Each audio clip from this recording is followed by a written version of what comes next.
여러분 주변에는 말이 많은 사람이 있나요? 우리는 살아가면서 어느 순간 갑자기 친하지도 않으면서 자꾸 말을 걸어오는 사람을 만나곤 합니다. 왜 우리에게 그렇게 말을 걸까요? 제 경험에 비추어 볼 때 아무런 이유 없이 그러지는 않는다는 것이 저의 생각입니다. 이렇게 말이 많은 사람은 위험합니다. 이유를 숨기며 접근하기 때문이죠. 그래서 오늘은 말이 많은 사람을 피해야 하는 이유에 대하여 알아보겠습니다. 세상의 모든 일은 마음먹기에 달려있다. 똑같은 상황이더라도 긍정적으로 바라보면 한없이 기쁘고 감사하다. 그러나 부정적으로 바라보면 짜증나고 화나는 법이다.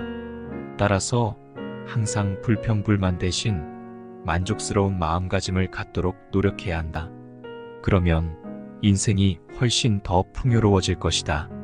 사람에게는 세 가지 보물이 있다. 그것은 눈, 귀, 입이다. 첫째, 눈은 좋은 경치를 볼 수 있기 때문이다. 둘째, 귀는 좋은 소리를 들을 수 있기 때문이다. 셋째, 입은 맛있는 음식을 먹을 수 있기 때문이다. 그리고 또 하나 귀중한 것이 있으니 마음이다. 이것이야말로 참으로 소중한 보물이다. 세상의 모든 일은 자연스럽게 흘러가야 한다. 억지로 바꾸려거나 거스르려 하면 반드시 탈이 나는 법이다. 세상만사 순리대로 살아야 한다. 살다 보면 내 마음대로 되지 않는 일이 부지기수다. 때로는 억울하기도 하고 화가 나기도 한다. 그런데도 평정심을 유지해야 하는 이유는 간단하다. 그래야만 인생이 평안해지기 때문이다. 아는 자는 말하지 않으며 말하는 자는 알지 못한다. 성인은 쌓아두지 않기 때문에 부족함이 없고 남을 위하기 때문에 자기의 것을 잃는다. 아는 자는 지식을 과시하지 않는다. 어질지 못하다면 예의를 배워도 유익함이 없다. 지혜롭지 못하다면 배움을 통해 얻는 것이 없다. 성실하지 못하다면 남을 가르칠 수도 없다. 인간으로서 기본 도리를 지키지 못한다면 아무리 좋은 교육을 받아도 소용없다. 발 뒤꿈치를 들고 서 있으면 오래 서 있을 수 없고 다리를 벌려서는 큰 걸음으로 제대로 걸을 수 없다. 이것이 세상 이치다. 인간관계만큼 어려운 일이 없다. 모두가 내 마음 같지 않아서 상처받고 힘들어지기도 한다. 이럴 때일수록 나답게 살아가는 게 중요하다고 생각한다. 남의 눈치를 보지 말고 하고 싶은 대로 행동해야 후회가 남지 않기 때문이다. 물론 사회생활을 하다 보면 어쩔 수 없이 남의 시선을 의식해야만 한다.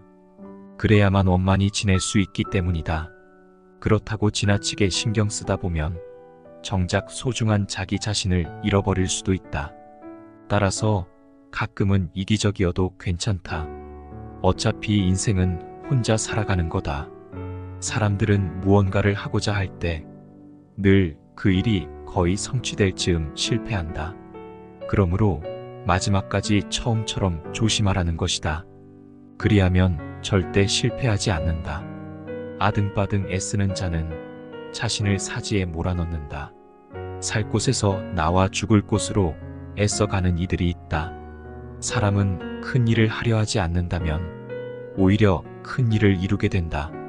도를 따르며 사는 사람은 이리저리 떠도는 듯 그 무엇에도 구속받지 않은 채 오른쪽 왼쪽 상관없이 움직일 수 있다.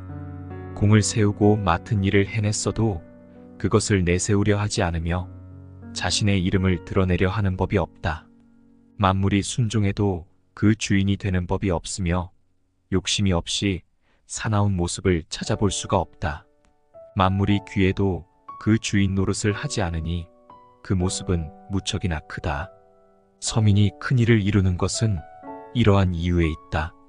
큰 일을 하려 하지 않기에 오히려 큰 일을 해낼 수 있다. 자신을 과하게 드러내려 하면 오히려 인정받지 못하는 상황이 오고 무리해서 보고자 하는 사람에게는 제대로 된 상황이 보이지 않는다. 스스로 자랑하는 사람은 공로를 인정받지 못하고 거만한 사람은 사람들 위에 올라서지 못한다. 돌을 체득한 사람은 그러지 않는다. 진정으로 바라는 사람은 바라지 않는다. 집착하지 않으면 잃지 않는다.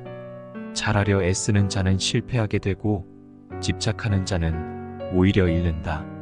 성인은 무리해서 잘하려 하지 않기 때문에 실패하지 않고 어떤 일에도 집착하지 않기에 잃는 법이 없다.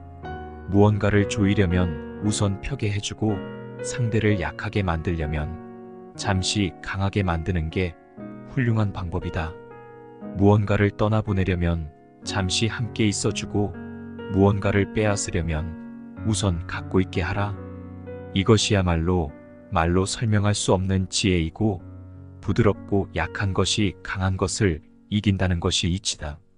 물고기가 연못에서 나와 살 수 없듯이 이러한 이치를 벗어나서는 한 나라를 다스릴 수가 없다. 게다가 이러한 것은 이러이러한 것이라 말로써 절대 설명할 수 없다. 세상 만물은 굳세어지면 쇠약해진다. 부드럽고 약한 것은 삶과 같은 편이다. 사람이 살아있을 때는 원래 그 몸이 부드럽고 순하지만 죽음을 맞이하는 때는 굳어버린다. 세상 모든 동물과 초목도 살아있을 때는 부드럽고 약하다. 죽게 되면 바짝 마르고 단단해진다. 이는 같은 이치이다. 하여 굳어진 것은 죽음과 같은 편이라 하고 부드럽고 약한 것은 삶과 같은 편이다. 부드럽고 약한 것이 결국 강한 것을 이긴다. 지혜로운 자는 극단적인 것을 피한다. 천하를 차지하려고 이를 도모하려는 생각은 당치 않다. 천하란 신비로운 집합체이기에 그런 말도 안 되는 수작을 용납하지 않는다. 천하는 신성한 것이어서 인위적으로 지배할 수 없다. 억지로 이를 도모하려 들면 계획이 망가지고 집착하면 잃게 된다. 공을 세웠다고 오만하지 말고 공을 세워도 과시하지 마라. 공을 세워도 자랑하지 말고 공을 세워도 그 자리에 오래 머무르지 마라. 이것은 공을 세워도 강한 자는 되지 말라는 뜻이다. 모든 것은 기세가 맹렬하면 쇠약해진다. 그 이유는 강함을 계속 추구하는 것은 도에 부합되지 않기에 그렇다. 이치에 부합되지 않으면 얼마 가지 않아 사망하게 된다. 유약한 것이 도리어 위에 놓인다. 강하기만 한다고 모기를 이길 수 없고 단단하기만 하면 오히려 부러지기 쉽다. 강하고 큰 것은 아래에 놓이고 부드럽고 약한 것은 도리어 위로 올라가는 것이 자연의 섭리이다.